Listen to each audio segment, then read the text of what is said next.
নমস্কার বন্ধুরা, test best রেসিপিতে সবাইকে স্বাগত।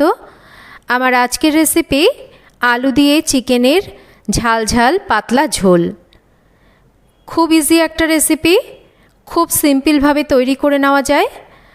আর রেসিপিটা নতুন কিছুই নয়। আমি জানি প্রায় প্রত্যেকের বাড়িতেই রেসিপিটা নিজের মতন করে তৈরি করে থাকেন।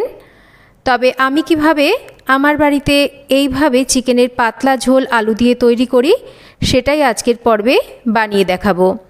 রেসিপিটা খুব ইজি হলেও খেতে কিন্তু অপূর্ব স্বাদের হয়।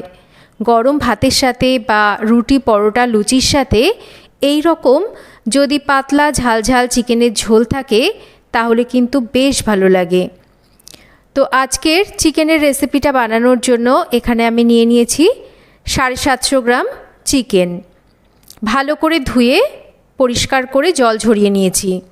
এবার এই চিকেনের মধ্যে দিয়ে দিচ্ছি আমি হাফ চামচ পরিমাণ হলুদ আর অল্প পরিমাণ একটু লঙ্কার গুঁড়ো, আর দিচ্ছি খুব সামান্য পরিমাণ একটু লবণ।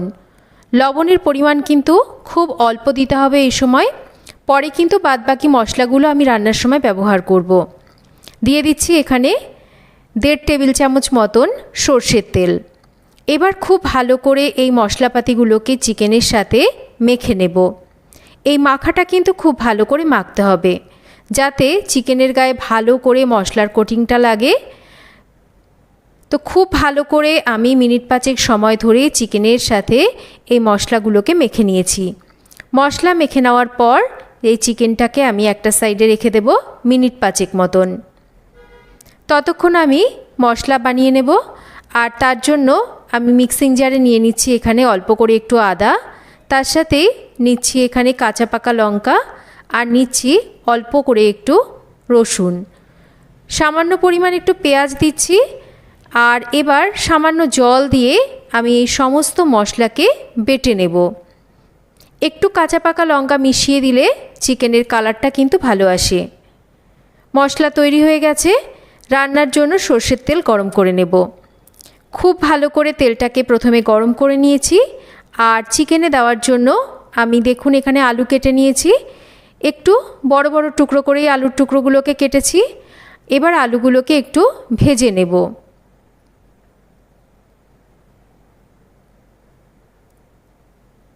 আলুগুলোকে বেশ একটু লাল লাল করে ভেজে নিচ্ছি। এতে করে আলুগুলো চিকেনের ঝোলের মধ্যে দিলে খেতে ভালো লাগবে। আলুগুলো বেশ লাল করে ভেজে নেওয়া হয়ে গেছে। এবার ভেজে নেওয়া আলুগুলোকে তুলে নেব।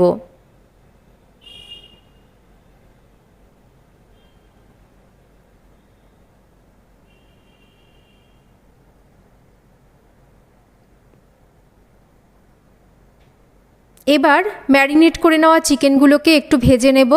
তার জন্য চিকেনগুলোকে আমি তেলের মধ্যে দিয়ে দিচ্ছি। চিকেন ভাজার সময় অবশ্যই হাই ফ্লেমে রেখে চিকেনটাকে ভাজতে হবে। লো ফ্লেমে ভাজলে কিন্তু চিকেন থেকে জল ছাড়বে। আর চিকেন যখন আমরা ম্যারিনেট করেছিলাম তখন কিন্তু আমি বলেছিলাম অল্প পরিমাণ লবণ দিতে হবে। এর জন্যই অল্প পরিমাণ লবণ দিতে হবে। লবণের পরিমাণ যদি বেশি দেওয়া হয় তাহলে কিন্তু চিকেন থেকে জল ছাড়বে, চিকেন ভাজা যাবে না। তাই অবশ্যই এই স্টেপগুলো মাথায় রাখতে হবে। চিকেনটাকে আমি মিনিট 5 সময় ধরে হাই ফ্লেমে রেখে বেশ একটু ভালো করে রং বদলে যাওয়া অবধি ভেজে নিয়েছি। এবার ভেজে নেওয়া চিকেনগুলোকে তুলে নিচ্ছি। আর চিকেনগুলোকে একটু ভেজে নিয়ে রান্নাটা করলে চিকেনগুলো সফটও হবে আর এর স্বাদটাও কিন্তু অনেক ভালো আসবে। এবার চিকেন ভেজে তুলে নেওয়ার পর ওই তেলের মধ্যে সামান্য কয়েক দানা চিনি দিচ্ছি, আর দিচ্ছি গোটা গরম মশলা আর একটা শুকনো লঙ্কা ফোড়ন। ফোড়নটাকে একটু ভাজা ভাজা করে নিচ্ছি। একটু চিনি দিলে চিকেনের এই যে ঝোলটা, এই ঝোলের কালারটা কিন্তু দারুণ আসবে। এবার ফোড়নটা ভাজা হয়ে গেলে দিয়ে দিচ্ছি পেঁয়াজ কুচি আর তার সাথে একটা তেজপাতা। এবার পেঁয়াজটাকে একটু আমরা ভেজে নেব। তবে পেঁয়াজ কিন্তু খুব বেশি লাল করে মানে পোড়া করে ভাজবো না।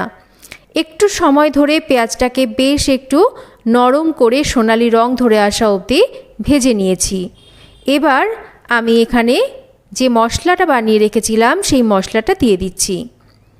একই সাথে আমি এখানে পরিমাণ মতন লবণ দেব এখানে বাদবাকি হলুদ আর তার সাথেই দেব ঝালের জন্য লঙ্কার গুঁড়ো, অল্প পরিমাণে একটু জিরের গুঁড়ো আর একটু ধনের গুঁড়ো দিচ্ছি। ঝালের জন্য আরও একটু দিচ্ছি এখানে গোলমরিচের গুঁড়ো। একটা টমেটোকে 4 ভাগ করে কেটে নিয়েছি, সেটাও দিয়ে দিচ্ছি। এবার মিক্সিং জারটাকে ধুয়ে অল্প পরিমাণ জল দিয়ে ভালো করে মশলাটাকে কষিয়ে নেব। যেহেতু গুঁড়ো মশলা দিয়েছি তাই অল্প পরিমাণ জল দিয়ে মশলাটাকে যদি কষানো হয়, মশলা কিন্তু বেশ সুন্দরভাবে কষানো হয়। বেশ মশলাটা মোটামুটি কষানো হয়ে গেছে। এবার এখানে ভেজে নেওয়া চিকেনগুলোকে দিয়ে দেব। চিকেনগুলোকে দিয়ে মশলার সাথে চিকেনটাকেও কিন্তু ভালো করে আমাদের কষিয়ে নিতে হবে। যত কষিয়ে কষিয়ে রান্না করা হবে ততই কিন্তু চিকেনের টেস্ট ভালো আসবে আর চিকেনের ঝোলের কালারও কিন্তু ভালো আসবে। দেখুন কষাতে কষাতে কিন্তু কালারটা কেমন বদলে গেছে আর তেলও কিন্তু ছাড়তে শুরু করেছে। তাই অবশ্যই কষানোটা কিন্তু বেশ ভালো করে সময় ধরে কষাতে হবে। আমি বেশ মোটামুটি 15 থেকে 20 মিনিট সময় ধরে চিকেনটাকে কষিয়ে নিয়েছি। কষাতে কষাতে চিকেন কিন্তু একদম 80% মতন এখানে রান্না হয়ে গেছে। দেখতেই পাচ্ছেন চিকেন থেকে বেশ তেল ছেড়ে গেছে। এবার আমি এর মধ্যে দিয়ে দেব ঝোলের জন্য গরম জল। অবশ্যই গরম জল দিতে হবে। গরম জল দিলে চিকেনের স্বাদ কিন্তু ভালো আসবে আর তাছাড়া রান্নার এই যে প্রসেসটা এটাও কিন্তু তাড়াতাড়ি হবে। এবার জলটাকে দিয়ে ভালো করে একটু মিশিয়ে নিচ্ছি। যেহেতু এখানে পাতলা ঝোল করব তাই জলের পরিমাণ কিন্তু আমি একটু বেশিই দিয়েছি। এবার যেহেতু গরম জল দিয়েছি ঝোলটা কিন্তু সঙ্গে সঙ্গেই ফুটতে শুরু করেছে। ভেজে নেওয়া আলুগুলোকেও দিয়ে দেব, কারণ আলুগুলো কিন্তু সেদ্ধ হবে। তাই আলুগুলোকে এই সময় ঝোলের মধ্যে না দিলে আলুগুলো কিন্তু শক্ত থেকে যাবে। একটু ভালো করে মিশিয়ে নিয়ে এবার আমরা এটাকে মিডিয়াম ফ্লেমে রেখে রান্না করব। আমি 10 থেকে 12 মিনিট কিন্তু এইভাবেই রান্না করে নিয়েছি। দেখুন আলুগুলো একদম মোমের মতন গলে গেছে আর চিকেনও কিন্তু সুন্দরভাবে সুসেদ্ধ হয়ে গেছে, দেখতেই পাচ্ছেন।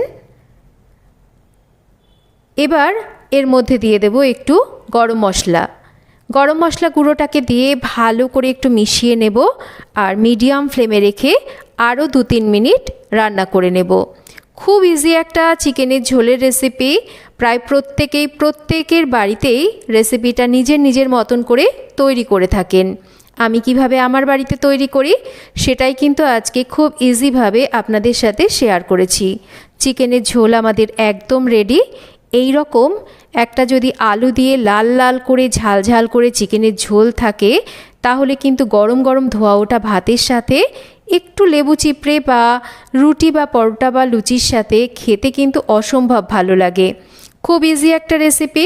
আশা করছি রেসিপিটা আপনাদের ভালো লাগবে। তো কেমন লাগলো রেসিপিটা একটা কমেন্ট করে জানাবেন।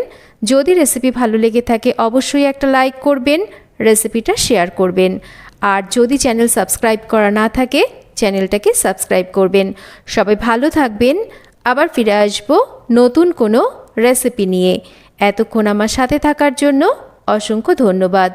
যারা চিকেন রান্না করতে পারে না নতুনরা, তারা কিন্তু এই রেসিপিটা দেখে ইজিলি চিকেনের ঝোল রান্না করে নিতে পারে। আশা করছি তারাও কিন্তু এই রেসিপিটা দেখে উপকৃত হবে।